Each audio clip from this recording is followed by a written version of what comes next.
दोस्तों, आपको ज़िंदगी बदलने के लिए 100 साल नहीं, बस वो एक सेकंड काफ़ी होता है जब आप डर को पीछे छोड़कर एक हिम्मत भरा कदम उठाते हैं। दोस्तों, कभी कभी ज़िंदगी में एक फ़ैसला ऐसा भी लेना पड़ता है जो या तो हमें तोड़ देता है या फिर वही फ़ैसला हमें पूरी दुनिया के सामने खड़ा कर देता है। आज की कहानी एक ऐसे लड़के की है जिसने हार को अपनी मंजिल नहीं बनने दिया, बल्कि उसी हार से अपनी किस्मत बदल दी।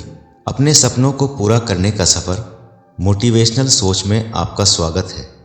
दोस्तों, ये कहानी एक ऐसे गरीब लड़के की है जो अपने सपनों से भरा हुआ लेकिन हालात से टूटा हुआ था।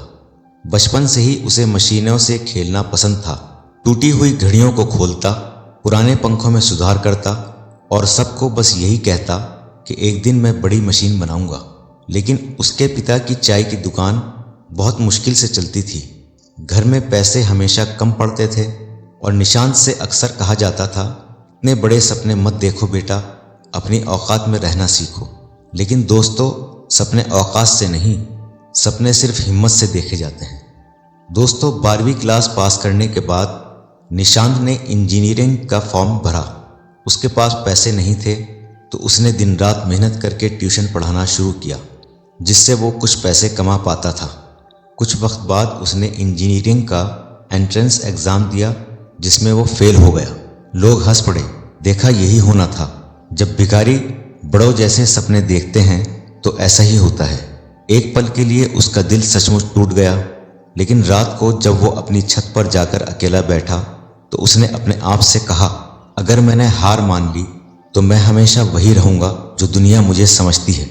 इसलिए मैं अपनी इंजीनियरिंग कॉलेज का सपना नहीं छोड़ूंगा, चाहे कुछ भी हो जाए। दोस्तों, उसने ऑनलाइन लेक्चर देखना शुरू किया।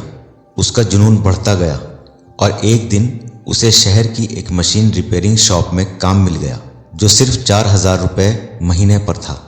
लोगों ने फिर उससे कहा, यही करना था तो इतने पढ़ने की क्या ज़रूरत थी। लेकिन निशांत चुप रहा बिल्कुल, क्योंकि उसके अंदर आग लगी हुई थी कुछ करने की। दिन में वो शॉप में काम करता, फिर घर जाकर रात भर ऑनलाइन मशीन डिज़ाइन सीखता। कभी उसको नींद आ जाती थी, कभी भूख लगती थी। लेकिन दोस्तों, मेहनत का स्वाद हर दर्द से मीठा होता है। दोस्तों, उसकी ज़िंदगी में टर्निंग पॉइंट जब आया, जब एक आइडिया ने उसकी किस्मत बदल दी। एक दिन शॉप में एक बूढ़ा किसान आया। उसके पानी का मोटर बार बार ख़राब हो रहा था। उसने कहा, बेटा मोटर ठीक कर दे, पैसे बाद में दे दूंगा। निशांत ने मोटर खोली और उसे ठीक करते करते उसके दिमाग में एक आइडिया आया, अगर मैं एक ऐसी किफ़ायती मोटर बना दूं जो छोटे किसानों के लिए अफोर्डेबल हो तो हज़ारों लोगों की ज़िंदगी बदल सकती है। यहीं से उसके सफ़र की असली शुरुआत हुई। निशांत ने रात रात भर मेहनत करके छोटा सा सस्ता एनर्जी एफिशिएंट मोटर प्रोटोटाइप बनाया, लेकिन कोई भी उस पर भरोसा करने को तैयार नहीं था। सबने उसे पागल कहा और कहा कि तू कौन है ऐसी मशीन बनाने वाला। उसने किसी की बात नहीं सुनी। वो दिन रात मेहनत करता गया। निशांत ने 8 महीने मेहनत करके दूसरी मोटर बनाई। इस बार वो और भी बेहतर बनी, लेकिन इस बार सबसे बड़ी समस्या ये आई कि उसके पास उसे टेस्ट करने के लिए खेत नहीं था। लेकिन दोस्तों, निशांत ने हार नहीं मानी। उसने चाय की दुकान पर हर रोज़ आने वाले एक किसान को समझाया और उससे कहा, अगर मोटर ख़राब हुई तो मैं ठीक कर दूंगा, लेकिन अगर सही चली तो आपकी खेती बदल जाएगी। किसान मान गया। निशांत ने मोटर लगाई। सबकी सांसें रुकी हुई थीं और दोस्तों, मोटर कमाल कर गई।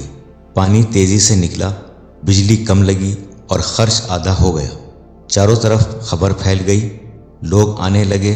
निशांत का छोटा सा कमरा अब एक मिनी वर्कशॉप बन चुका था। कुछ ही महीनों में किसान उसके पास आने लगे। एक यूट्यूब ब्लॉगर ने उसका इंटरव्यू लिया और उसका वीडियो वायरल हो गया। एक बड़ी कंपनी ने उसे कांटेक्ट किया। निशांत की ज़िंदगी बदल गई। दोस्तों, कभी जिस मोहल्ले में उसे उसकी औकात याद दिलाई जाती थी, वही लोग आज उससे सलाह लेने आते हैं। उसने लोगों से कहा, मैंने कभी अपने सपने को नहीं छोड़ा, क्योंकि मेरा सपना मेरे हालात से बड़ा था। दोस्तों, निशांत की कहानी हमें ये सिखाती है कि ज़िंदगी में हालात कितने भी मुश्किल हों, चाहे लोग आपके ऊपर हंसें, लेकिन अगर आपका इरादा सच्चा है तो किस्मत भी एक दिन झुक जाती है। दोस्तों, अगर आपको ये कहानी पसंद आई हो तो इसे लाइक करें और अपने दोस्तों में शेयर करें, और हमारे इस चैनल मोटिवेशनल सोच को सब्सक्राइब करना ना भूलें, और कमेंट में लिखें, हम हार नहीं मानेंगे। अपने सपनों की ऊंचाई छूने के लिए मोटिवेशनल सोच के साथ चलें, आत्मविश्वास को मजबूत करें और हिम्मत रखें।